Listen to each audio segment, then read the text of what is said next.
Arestado ang isang big-time onion smuggler ayon sa pahayag ni Agriculture Secretary Francisco Laurel Jr. Nitong Miyerkules ng hapon ay naaresto ng mga operatiba ng pulis si Jason De Rojas Taculog dahil sa paglabag sa Republic Act 10845 o ang batas na nagdedeklara ng malakihang agricultural smuggling bilang economic sabotage. Ang arrest warrant ay in-issue ni Presiding Judge Edilo Hayag ng Manila Regional Trial Court Branch 26. Wala itong inirekomendang piyansa.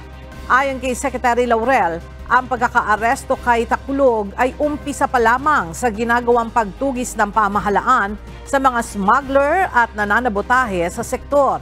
Ayon sa DA, si Taculog inaresto dahil sa paggamit ng mga peking import permits o shipping documents at hindi pagdedeklara ng tama sa mga kargamento.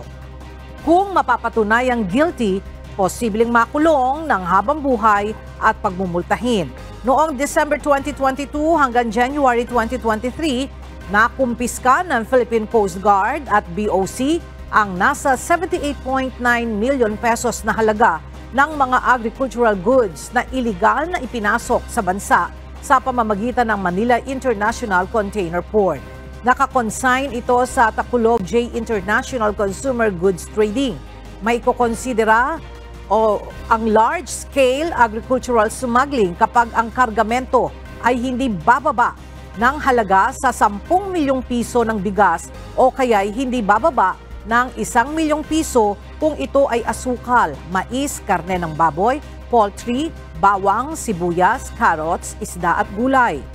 Sa huling bahagi ng 2022 ay sumipa ang presyo ng sibuyas sa halagang 700 pesos kada kilo.